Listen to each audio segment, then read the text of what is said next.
지난 4년 동안 그 절기라든지 특별 주일을 빼고는 제가 창세기부터 쭉 중요한 본문을 골라서 연속 설교를 해왔습니다. 벌써 4년이 됐네요. 드디어 오늘 성경의 마지막 책인 요한계시록 차례가 됐습니다. 앞으로 모두 3차례에 걸쳐 3번 이 요한계시록을 설교하려고 합니다. 기대되시나요? 예. 자, 성도 여러분, 좋은 교회란 어떤 교회일까요? 자, 여러분은 어떤 기준으로 교회를 평가하세요? 제가 우리 교회 이제 등록하시는 분은 반드시 면담을 하게 되어 있는데요. 그럴 때마다 이렇게 물어봅니다. 우리 교회 어떤 점 때문에 등록을 결정하셨나요? 그랬더니 한 분이 이렇게 말씀하시더라고요. 제가 그 얘기를 듣고 조금 긴장을 했습니다. 설교 잘하는 목사님이 계신 교회가 좋은 교회입니다. 설교라는 게 항상 잘할 수 없는 거잖아요. 그래서 긴장이 되더라고요. 또 30, 40대 젊은 새가족들은요, 주로 이렇게 대답을 합니다. 이 교회가 우리 아이들을 신앙적으로 잘 키울 수 있는 그런 시스템이 되어 있는가를 본대요. 근데 특이하게 요즘에는 이런 대답을 많이 하시더라고요. 뭔지 아세요? 교회 밥이 맛있어서 등록했습니다. 먹고 사는 문제 정말 중요하잖아요. 우리 교회 밥 진짜 맛있습니다. 오늘은 소고기 묵국이에요. 네. 맛있게 듣고 가시기 바랍니다. 자, 그런데 정작 우리 주님은 교회를 평가하실 때 어떤 기준을 가장 중요하게 여기실까요? 그게 오늘 본문 말씀에 나옵니다. 자, 본문은 주님께서 에베소 교회에 주신 계시의 말씀입니다. 십자가에 죽고 부활하셨다가 승천하신 그 예수님이, 그 부활하신 예수님이 밤모섬에 갇혀있는 사도 요한에게 나타나셔서 그 소아시아 7교회에 주신 계시의 말씀, 더 나아가서 주님이 다시 오실 재림할 때까지 모든 교회들, 우리도 포함되는 거죠. 모든 교회들에게 주신 그런 종말의 말씀이 요한계시록 말씀이거든요. 자, 그 부분, 오늘은 그 에베소 교회에 주신 주님의 그 계시의 말씀인데요. 여러분, 이 에베소 교회, 이 지도를 보세요. 2000년 당시 예수님 시대에 에베소는 소아시아, 로마 제국의 소아시아에 속했는데, 소아시아가 지금은 여러분 터키라고 아세요? 터키? 튀르키예라고 바뀌었는데 그 지역입니다. 그 지역에 에베소였는데요. 지금은 유적만 남아있습니다. 유적만. 정말 2000년 전에도 이렇게 화려한 도시가 있을 수가 있을까 할 정도로 화려하고 돈도 많고 그리고 타락한 그런 도시의 대표적인 곳이 에베소였어요. 근데 이 에베소 지역에 세워진 에베소 교회는 정말 대단한 교회였거든요. 그냥 이 사람들은 그냥 열심히 믿은 게 아니라 목숨 걸고 예수 믿는 교회들이었거든요. 당시에 이 에베소 교회를 이해하려면 딱 2가지를 알아야 되는데요. 아데미 여신, 그리고 길드라는 상인 조합을 알아야 됩니다. 자, 에베소라는 이 고대 도시는 2000년 당시에 아데미 여신 숭배의 본거지였습니다. 한번 그림을 보여주세요. 상상도인데요. 이렇게 7대 불가사의라고 하는, 지금 이제 기둥만 이렇게 몇 개 남았는데, 아데미 여신 그 신전이 이렇게 있었고요. 그 다음에 저 옆에 있는 그림이 아데미 여신입니다. 그때 당시 에베소 사람들이 섬겼던 그 신인데요. 경제의 신, 장사의 신입니다. 그런데 여기 가슴에 뭐가 이렇게 달려 있잖아요. 이건 뭐냐면 황소의 고환이래요. 황소의 고환. 힘을 상징한다는 거예요. 그래서 몸은 여자인데 황소의 고환이 달려고 좀 끔찍하죠. 이런 아데미 여신을 섬기고 있었어요. 이 에베소는요. 그리고 또 에베소는 무역의 중심지, 항구 도시인데요. 무역의 중심. 자, 무역의 중심지 그러면 뭐가 넘쳐날까요? 돈이 넘쳐나요. 하지만 이 도시에서 정말 먹고 살려면 반드시 여러분 길드라는 상인 조합에 모두 가입을 해야 됩니다. 이 길드에 가입을 안 하면 원자재를 싸게 살 수도 없고 물건을 팔 수도 없는 거예요. 길드의 모든 사람들은 먹고 살려면 길드라는 상인 조합에 가입을 해야 됩니다. 자, 그런데 문제는 뭐냐면 이런 에베소에 3차 전도 여행 때 바울이 이제 3년을 머물면서 이 교회를 개척했거든요, 바울이. 3년 동안. 그런데 어떻게 개척했냐면은 이게 실제로 이 에베소 지역을 가면은 이게 중동 지역이잖아요. 굉장히 낮에 덥습니다. 낮에 한 12시부터 5시까지 굉장히 더워요. 온도가 한 39도까지 올라갑니다. 39도. 예. 실제로 성지순례를 가면 그렇거든요. 지금 유적만 남아있는데, 그런데, 그렇기 때문에 이 고대 시대에 2000년 전에도,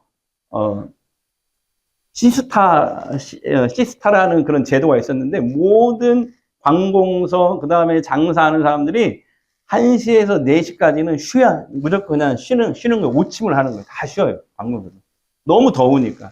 근데 사도 바울은 그 더운 시간에 1시부터 4시까지 두란노 서원이라는 철학 강의실을 빌려가지고 거기서 길거리에서 사람들을 전도해서 그 사람들을 이 두란노 서원 철학 강의실로 그 더운 시간에 모아놓고 성경을 가르치고 복음을 전하는 거예요.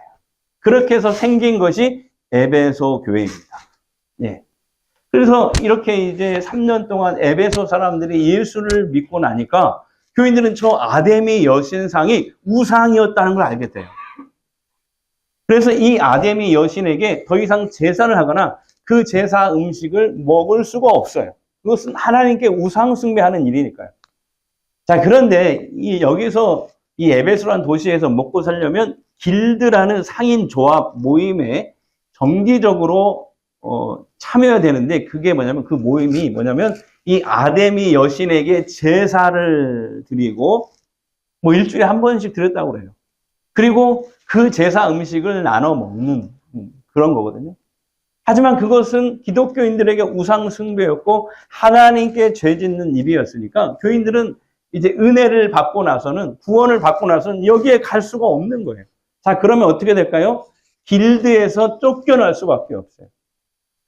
그러니까 에베소 교인들이 예수를 믿는다는 건 정말 쉬운 일이 아니에요. 생업이 흔들리는 일이고 실업자가 되고 밥줄이 끊기는 그런 일입니다. 자, 그런데 어느 날 이 에베소 교인들에게 교회 안에 니골라 당이라는 영지주의 이단이 침투를 합니다. 무슨 당이라고요? 니골라 당. 영지주의 이단이에요. 이 이단은 교회에 몰래 침투합니다. 요즘에도 신천지가 큰 교회들, 전주에도 큰 교회들이 있는데 이 큰 교회들을 몰래 침투한다고 그러잖아요. 그래서 열심히 있는 교인인 척 하면서 성도들을 포섭하고 궁극적으로 교회를 또 완전 신천지 쪽으로 넘어가는 이런 일들을 하고 있다고 해요. 어쨌든 이 초대교회 때도 이단들이 이렇게 침투한 니골라당이라는 이단이 이 에베소 교회를 침투를 하는데 이 사람들 이걸 주장해. 야, 인간의 영은 선하지만 이 육은 악해. 육은 어차피 악해서 구원을 못 받아. 그래서 육체로 짓는 죄는 구원에 아무런 영향을 끼치지 않아. 라고 주장을 합니다. 그리고 이제 교회에 몰래 들어가서 성도들에게, 열심으로 믿는 성도들에게 이렇게 미혹을 해요. 야, 꽉 막히게 굴지 마. 아데미 저 우상은 그냥 돌덩이일 뿐이야. 우리가 어차피 영은 구원받고 육은 악하여서 구원받지 못하니까 그냥 우상에게 절해도 아무 상관없어. 그냥 눈 딱 감고 우상에게 절하고 그냥 그 제사 음식을 먹어. 그래야 길드에 계속 속해서 돈 벌어서 먹고 살 거 아니야. 이렇게 꽉 막혔어. 이런 식으로 그 이단들이 와서 성도들을 흔들기 시작합니다. 아마 제 추측인데 많은 성도들이 이단의 이런 미혹에 많이 흔들렸을지 모르겠어요. 자, 그런데 여러분, 놀라운 건 뭐냐면 이 에베소 교회 성도들은 어떻게 했을까요? 여러분들 같으면 어떻게 할래요? 이 신앙을 제대로 지키려면은 먹고 살 수 있는 길이 없어요. 네. 구걸 한다든지 이렇게 살아야 되거든요. 네. 신앙을 지키려면. 길드에서 나와야 됩니다. 여러분 같으면 어떻게 하겠어요? 자, 이 에베소 성도들은 어떻게 했을까요? 오늘 주님이 그걸 칭찬하시는데요. 생업을 포기하더라도 믿음을 지켰을 뿐만 아니라 교회 안에 들어온 이 이단 니골라당을 담대히 물리칩니다. 주님은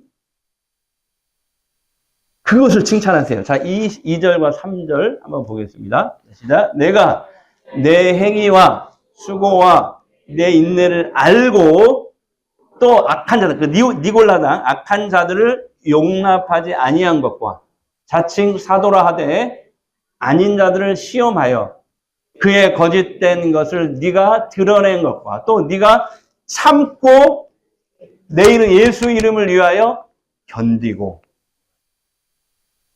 그러니까 에베소 교회는 이단에 휘둘리지 않고 그 진리를 지키기 위해서 풍요로운 삶을 버리기까지 한 겁니다. 여기까지 보면 에베소 교회는 100점짜리 교회예요.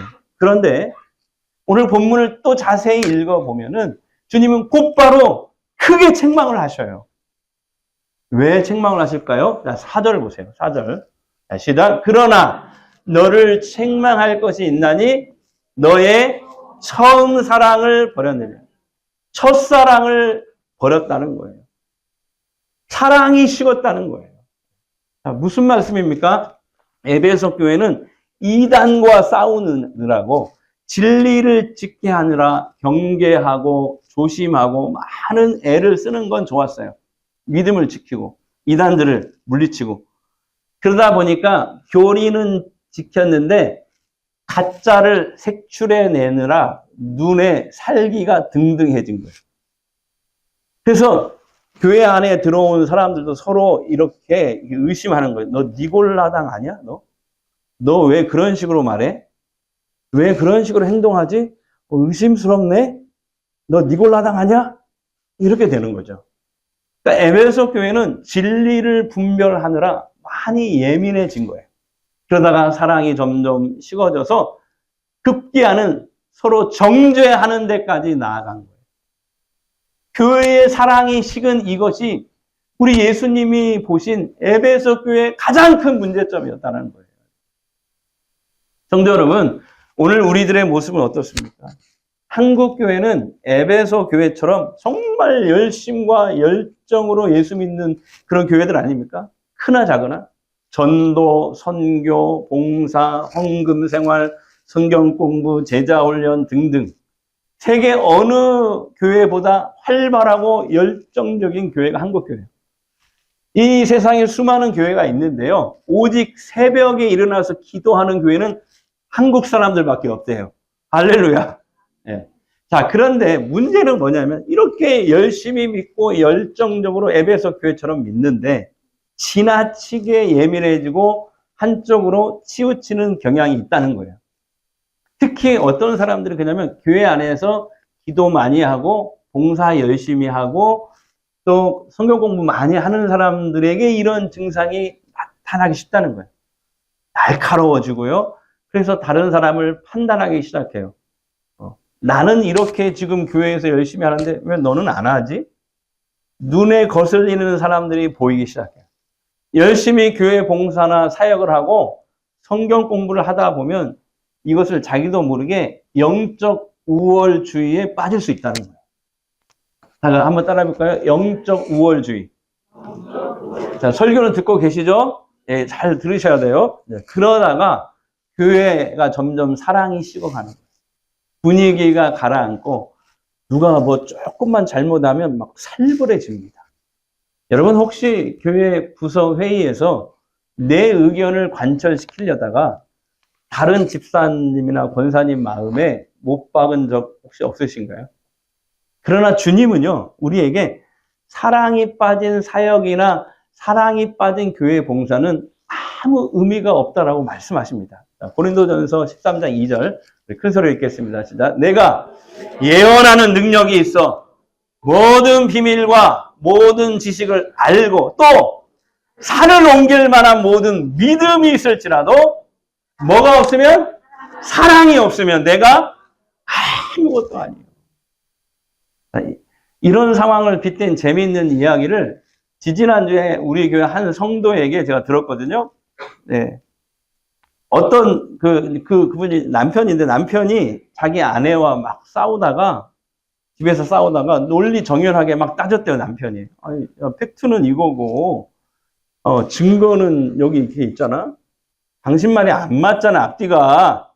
그러면서 남편이 아내에게 아주 조목조목 따져서 아내의 말문을 막아버렸대요. 그러니까 그날 밤은 남편이 논리적으로 완벽하게 승리를 한 거죠. 자, 그런데 여러분, 그날 밤 그 남편에게 어떤 일이 일어났을까요? 그날 밤 그 남편은 소파에서 잤대요. 그뿐만 아닙니다. 다음날 아침밥도 없었대요. 그러니까 옳고 그름을 따지다가 정작 중요한 뭘 잃어버린 거예요? 사랑을 잃어버린 거예요. 자, 하지만 우리 주님은 단순히 책망하고 끝내시는 분이 아니에요. 오늘 성경에서 에베소 교회를 향해서 촛대를 옮겨버리겠다라고 경고하시는데, 이 말은 교회를 없애버리겠다 이런 뜻이거든요. 촛대를 옮겼다 경고를 하시는데요. 근데 사실은 이것은 교회를 너무 사랑하시기 때문에, 에베소 교회를 너무 사랑하시기 때문에 돌이킬 기회, 회개할 기회를 주시기 위한 주님의 간절한 호소였습니다. 그러면서 주님은 회복의 길을 이렇게 제시하십니다. 자, 5절, 상반절 큰 소리로 읽겠습니다. 시작. 그러므로 어디서 떨어졌는지를 생각하고 회개하여 처음 행위를 하느라. 처음 사랑을 회복하라는 거예요. 이것은 처음 사랑이라는 건 다른 게 아니라 주님에 대한 사랑, 하나님에 대한 사랑, 그리고 이웃에 대한 사랑을 회복하라는 뜻입니다. 그러잖아요. 기독교 신앙 한마디로 이거잖아요. 하나님의 은혜로 구원받은 모든 사람들은, 우리 그리스도인들은 구원받은 자답게 이제는 하나님 사랑, 이웃 사랑하며 살아라. 아멘? 네, 그거잖아요. 그래서, 자, 하나님을 사랑하라. 다 같이 하나님을 사랑하라. 자, 하나님을 사랑하라는 게 뭐냐? 한마디로 이거예요. 주님과 친밀한 동행입니다. 우리에게 뭐 봉사를 하고 일을 하는 거, 이것도 중요한 일인데, 이 성경이 얘기하는 하나님을 사랑하는 건 하나님과 날마다 친밀한 동행을 하라는, 이게 또 신앙생활의 본질이에요. 그러니까 나는 지금 내 자아대로, 내 뜻대로, 내 마음대로 살고 있는지, 아니면 우리가 예수 믿으면 내 안에 주님이 성령으로 들어오시잖아요. 내 안에 계신 성령님을, 그 하나님을 의지하면서 내 모든 것을 맡기고 그분과 함께 동행하는 삶, 살고 있는지 점검하라는 거예요. 그러니까 우리 주님과 동행하는 사람은요, 기도 안 할 수가 없잖아요. 그죠? 물어야 되니까, 하나님. 이럴 때는 어떻게 해야 돼요? 제가 지금 어디를 가야 되는데, 그곳에 가면은 누구를 만나는데 어떻게 해야 돼요? 하나님 지혜를 주세요. 인간으로는 할 수 없는데 우리 하나님은 하실 수 있잖아요. 저를 도와주세요. 이게 동행이잖아요. 기도 안 할 수가 없죠. 그리고 설교 시간에 딴 생각을 할 수가 없어요. 주님과 동행하는 사람. 예배를 제대로 안 드릴 수가 없답니다. 자, 그 다음에 이웃을 사랑하라. 무슨 뜻이냐면 이거예요. 교회 안에서나 일상생활을 할 때 내가 하는 일에 사랑이 있는가를 언제나 살펴보라는 뜻이에요. 여러분, 옳은 일 하는 게 중요한 게 아니에요. 사랑으로 그 일을 해야 돼요. 진리를 말하는 게 중요한 게 아니에요. 사랑으로 진리를 말해야 돼요. 맞는 말을 해도요, 그 맞는 말이 상대방을 죽인다면, 따라앉게 만든다면, 그게 문제라는 거죠. 지난주 제가 세미나를 다녀왔는데, 그 세미나 은혜 받은 것 중에서 하나가 뭐냐면 이거예요. 강사님한테 이 얘기를 듣고 좀 충격을 받았어요. 여기 많은 목사님들 교단을 초월해서 전국적으로 다 모이셨는데, 많은 목회자들이 하나님 말씀을 가르친다는 명목으로 자기도 모르게 다른 사람을 정죄하고 상처 주기 쉽다는 거였어요. 저는 한 번도 그걸 생각해 본 적이 없었거든요. 그런데 그날 깊이 있게 생각하게 됐어요. 그래서 말인데요. 제가 혹시 여러분에게 상처 주는 말을 했다면 오늘 너그러이 용서해 주시기 바랍니다. 감사해요, 권사님. 오늘 고깃국 2그릇 드시기 바랍니다. 그러니까 하나님 말씀은요, 사람을 살리고 회복시키라고 주신 것이지 상대방을 정죄하고 비난하고 실족하라고 주신 게 아니에요. 여러분, 우리가 이걸 알아야 돼요. 그런데 어떤 말씀 사역자들은 하나님 말씀을 다른 사람을 정죄하는 도구로 사용해요. 나는 이렇게 하나님 말씀을 지키는데 너는 왜 안 지켜? 이런단 말이죠. 예수님 시대의 바리새인들, 서기관들, 율법학자들이 그랬잖아요. 하나님이 그들에게 율법, 하나님 말씀을 가르치고 그들에게 율법을 맡기셨는데, 근데 그 율법, 하나님 말씀의 핵심이 뭐예요? 사랑이잖아요, 사랑. 율법의 핵심은 사랑이잖아요. 하나님 사랑, 이웃 사랑을 하라는 거잖아요. 율법의 핵심. 그런데 이 사람들은, 예수님 당시 종교 지도자들은 우리는 이렇게 하나님 말씀을 지키는데 너는 왜 안 지켜? 너는 죄인이야 하면서 막 정죄하고 그 하나님의 말씀을 죽이는 도구로 사용했다는 거예요. 그래서 예수님은 그들에게 이 독사의 자식들아 하면서 책망하셨잖아요. 우리가 이것을 기억해야 됩니다. 7년 전에 제가 저희 처와 함께 광주 향기교회 하가 세미나에 저희 부부가 참석을 했습니다. 그때 이제 그 교회 담임 목사님이 이광주라는 목사님인데, 그 목사님과 이제 저녁에 이렇게 같은 테이블에 앉게 돼 바로 앞에 식사를 하면서 나누게 된 이야기 중에, 들려주신 이야기 중에 지금도 잊혀지지 않는 이야기가 있어요. 지금도 7년이 됐는데 생생하게 그게 생각납니다. 그게 지금도 제 목회에 영향을 미치고 있는데, 뭐냐면은 이분이 처음에 이제 교회를 개척을 하고 몇 년은 정말 열정을 가지고 율법주의적인 목회를 했다고 그래요. 무슨 말이냐면 자신이 세운 높은 신앙의 기준을 딱 세운 거죠. 집사가 우리 교회 등록하려면 어떻게 이 정도는 돼야 되고, 집사가 되려면 이 정도 돼야 되고, 장로가 되려면 이 정도 돼야 돼. 이렇게 나름대로 이렇게 어떤 높은 신앙의 기준을 세운 거예요. 그리고 만약에 성도들이 안 따라오거나 잘못 따라오면 정죄하고 혼내고 심지어 직분도 안 주고 교회 등록도 안 시켜버린 거예요. 그러던 어느 날 새벽 기도 중에 이 목사님이 큰 주님의 음성을 듣는 겁니다. 야, 이 목사야! 내가 너희 교회는 율법만 있고 사랑이 없구나. 내가 너에게 상처 있고 방황하는 영혼들을 너에게 잘 돌보라고 보냈는데 너는 오히려 그들을 정죄하고 쫓아내고 있구나. 이 주님의 음성을 듣고 목사님이 그날 완전히 무너진 거예요. 그날부터 목사님이 목회를 새로 시작하는데요. 이상하게 그때부터 모든 성도가 하나님이 보내셨다고 생각을 하니까 정말 이쁘게 보이고 귀하게 보이더래요. 그 전까지는 이 사람은 왜 이걸 안 하지? 저 사람은 왜 저렇지? 이랬는데 이제 하나님이 보냈다고 생각하니까 다 귀하게 보이는 거예요. 그래서 율법주의 목회를 버리고 사랑의 목회, 품는 목회를 다시 시작했대요. 그래서 지금은 그 교회 많은 사람들이 와서 큰 교회가 된 거예요. 하가 사역을 하고 있는데 저희 부부가 가서 그때 노하우를 다 빨아들이고 이렇게 왔습니다. 그래서 예수님처럼 이제는 어떤 죄인이라도 품어주고 기다려주는 선교적 교회가 됐다고 저한테 얘기를 해주시더라고요. 예. 저는 그 말씀을 듣고 예수님의 말씀이 생각났어요. 마가복음 2장 17절 예수님 말씀 다 같이 읽습니다. 예수께서 들으시고 그들에게 이르시되 건강한 자에게는 의사가 쓸데없고 병든 자에게는 쓸데가 아니라 나는 의인을 부르러 온 게 아니야. 죄인을 부르러 왔노라. 다른 말씀에는 나는 죄인을 불러서 회개시켜서 의인을 만들려고 해.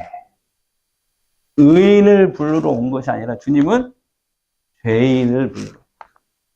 하나님께 죄를 짓고 하나님께 반역하는 이 세상을 하나님이 그토록 사랑하셔서 독생자 예수님이 오신 거잖아요.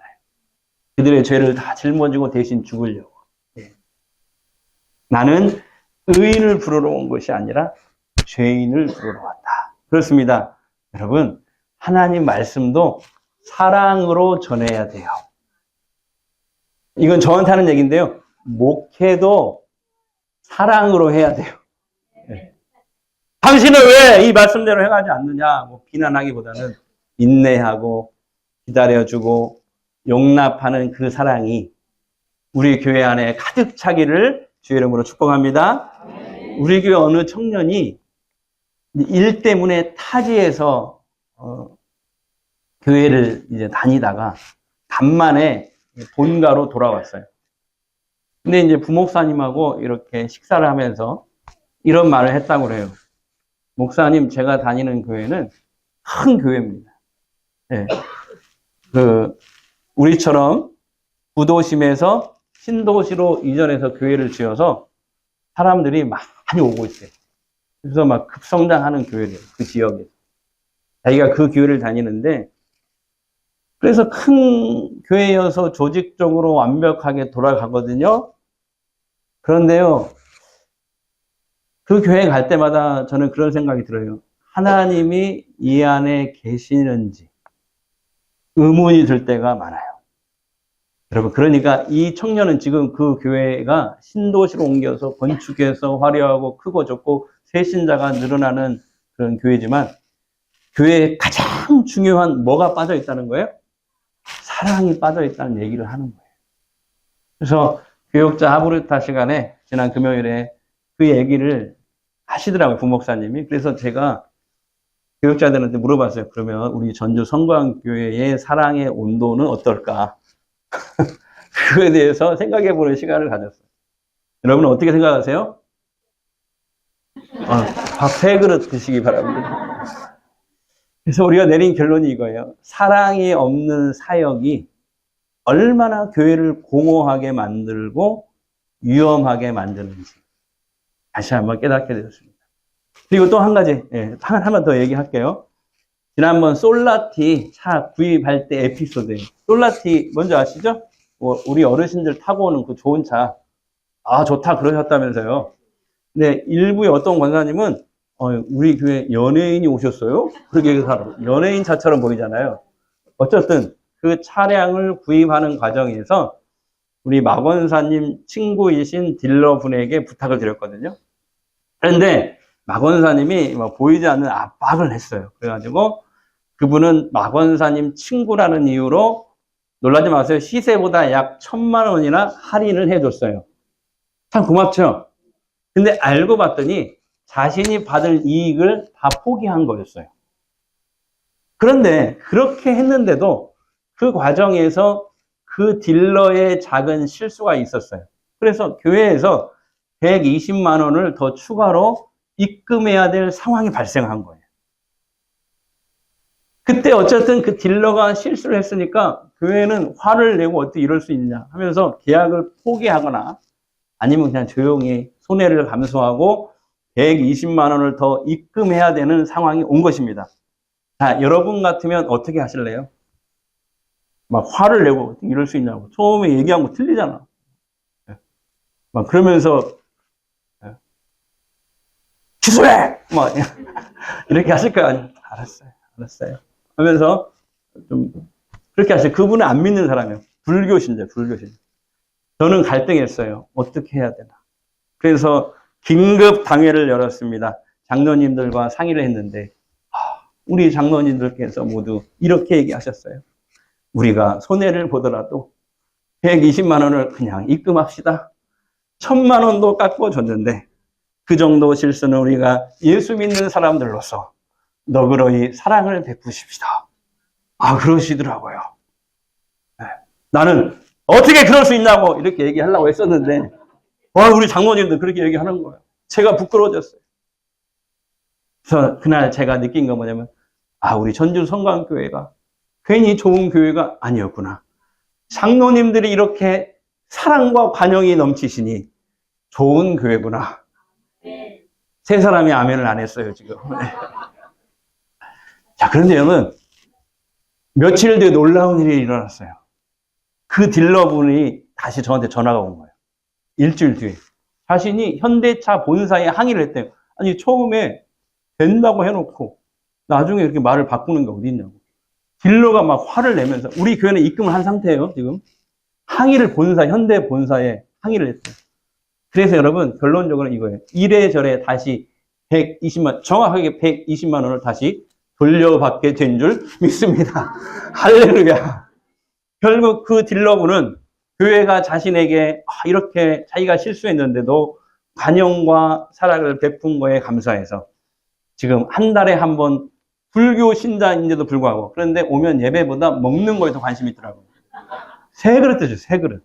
네. 먹는 걸 좋아하신대요. 그래가지고 세 그릇 드시는데 한 달에 한 번 우리 교회 오셔서 그렇게 밥을 많이 먹고 가셔요. 예배도 드리고 있어요. 네. 얼마나 감사한지 몰라요. 아마 다음 주 오실 것 같아요. 네. 누구라고는 안 알려줄게요. 네. 자, 사랑하는 성도 여러분, 이제 우리는 주님의 처방대로 사랑의 온도를 끌어올려야 돼요. 어떻게 할까요? 두 가지만 말씀드릴게요. 주님에 대한 사랑의 온도를 끌어올려야 돼요. 우리가 무슨 일을 얼마나 하느냐, 봉사를 어떻게 열심히 하느냐, 진심으로 주님을 사랑하고 있느냐, 이게 중요해요. 주님과 나와의 관계에서 사랑이 식지 않아야 돼요. 주님에 대한 사랑이 식잖아요. 모든 게 형식적이에요. 다 싫어져요. 예배 드리는 것조차도 싫어져요. 네. 형식적이 돼요. 그래서 예배 자리를 점검해 보셔야 돼요. 구원에 감격 없이 예배 드리고 있나? 받은 은혜에 대한 감격 없이, 찬송을 불러도 감격이 없이, 그저 형식적으로 예배 드리는 거라면 여러분 빨리 거기에서 벗어나셔야 돼요. 두 번째는 이거예요. 나만의 신앙생활에서 벗어나서 주께서 나에게 주신 은혜와 그 감동과 그 축복을 흘려보내야 돼요. 주님께 받은 그 사랑을 우리 주변 사람들과 나누시기 바랍니다. 우리는 일하기 위해서 이곳에 모인 게 아니라 사랑하기 위해서 모인 거예요. 물론 그 일을 통해서 사랑을 하는 것이죠. 사랑의 힘으로 일하는 거예요. 서로 사랑 안 하고 일만 하면 세상 조직과 똑같아져요. 그러면요, 별것 아닌 것 가지고 서로 시기하고 질투하고 상처 주고 받게 돼요. 그래서 요한일서 4장 7절, 8절 말씀에 우리는 더 귀를 기울여야 돼요. 자, 이 말씀. 큰 소리로 읽겠습니다. 시작. 사랑하는 자들아, 우리가 서로 뭐 하자? 사랑하자. 사랑은 하나님께 속한 것입니다. 사랑하는 자마다 하나님으로부터 나서 하나님을 사랑하지 아니하는 자는 하나님을 알지 못하나니 이는 하나님은 사랑하는 성도 여러분, 용서하고 품는 사람이 되세요. 옆 사람에게 용서하고 품는 사람이 되세요. 시작. 그 다음에 온유한 모습을 드러내셔야 돼요. 온유. 부드러운 성품을 보여주셔야 돼요. 예수 믿는 사람이 까칠하면 안 돼요. 예? 그거 안 돼. 그러면은. 나의 유익보다 다른 사람의 유익을 구하세요. 예. 다른 사람을 격려하고 위로하시고 축복해 주세요. 그 다음에 나를 힘들게 하는 사람들 있죠? 있어요? 없어요? 나는 한 명도 없어요. 여러분은 있죠? 나를 힘들게 하는 사람 피하지 말고 그냥 사랑해줘. 우리가 살면 얼마나 살겠어요, 이제. 사랑해도 시간이 부족하잖아. 사랑하고 용납하고 용서해주면. 그러면 7절처럼 이기는 자는 주님이 그런 교회의 성도들에게 하나님 낙원에 있는 생명나무 열매를 주신대요. 엄청난 축복이에요. 그래서 오늘 이거 한번 실천했으면 좋겠어요. 오늘 집에 가서 아내나 남편에게 그래, 당신 말이 맞아. 미안해. 먼저 말해보세요. 그 다음에 또 있어요. 오늘 식당에 가서 봉사하시는 분들에게 그냥 밥만 타지 마시고 맛있어요. 감사합니다. 제가 이번에 세미나 가서 밥은 별로 맛이 없었는데 밥을 나눠주시는 그 일하시는 분들이 밥을 퍼줄 때, 반찬을 줄 때 맛있게 드세요 막 이러는 거야. 근데 진짜 그때부터 밥이 맛있게 보이기 시작하는 거예요. 밥이 별로였거든요. 근데 그 말 한마디가 너무 좋은 거야. 힘이 되고. 그렇구나. 여러분 아셨죠? 오늘 이따가 식판에다가 밥 담을 때 고맙습니다. 너무 감사합니다. 네. 그리고 1부 때 이제 시켰어요. 밥 나눠줄 때 맛있게 드세요. 네. 안 하면 저한테 이름 적어서 오세요. 우리가 그 사랑의 힘으로 세상을 넉넉히 사랑하고 품고 또 우리 교회를 사랑의 공동체 만드는 일에 쓰임받는 저와 여러분이 되시기를 주의 이름으로 축복합니다. 자, 우리 옆 사람, 앞뒤 사람에게 서로 축복하면서 이 찬양 불렀으면 좋겠어요. 형제의 모습 속에 보이는 하나님의 형상, 하나님 목상 아름다워 존귀한 주의 자녀, 존귀한 주의 자녀 됐으니 사랑하면서 옆 사람 뒷사람에게 앞뒤로 우리의 모임 중에 임하신 하나님 형상 아름다워라, 하나님 형상 아름다워라, 존귀한 왕이 여기 계시니 사랑하면서 한 번 더 우리의 모임 중에 아멘. 우리의 모임 중에 하나님 영광, 하나님 영광 아름다워라,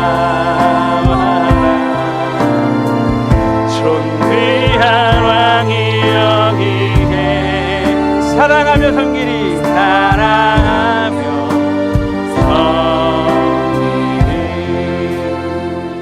시간 우리 한번 합심으로 기도하는데요. 사랑하는 성도 여러분, 오늘 우리는 에베소 교회를 통해서 주님한 음성을 들었습니다. 옳고 그름을 따지느라, 사역을 완벽하게 해느라 정작 가장 중요한 사랑을 잃어버린 모습이 오늘 우리의 모습이 아닐까요? 이 시간 들은 말씀을 붙잡고 이런 제목으로 기도했습니다. 첫째, 형식적인 신앙을 회개하고 주님을 향한 처음 사랑을 회복하게 하옵소서. 주님, 식어진 내 가슴에 주님을 뜨겁게 사랑할 수 있는 그 열정과 불을 붙여주시옵소서. 의무감으로 형식적으로 드리는 예배가 아니라 하나님 은혜에 감사해서 드리는 그런 예배를 드리게 하옵소서. 이렇게 기도하시고요. 둘째는 비판과 정죄의 칼을 다 버리고 사랑과 관용의 손을 내밀게 하옵소서. 손해보더라도 사랑을 선택하게 하옵소서. 우리 다음시 우리 다 같이 우리 합심으로 기도할게요. 다 같이 기도합니다. 우리 아버지 하나님 감사합니다. 하나님 아버지, 형식적인 신앙을 회개합니다. 주님을 향한 처음 사랑을 회복하며 주님 식어진 내 가슴에 다시 철사랑의 불을 붙여주시고 철사랑의 불을 붙여주시고 의무감이 아닌 감격으로 예배드리게 하옵소서. 비판과 정죄의 칼을 버리고 사랑과 관용의 손을 내밀며 손해보지 않고 사랑을 선택하고 교회 시대들에게 따뜻한 사랑의 말을 전해 너무너무 감사합니다.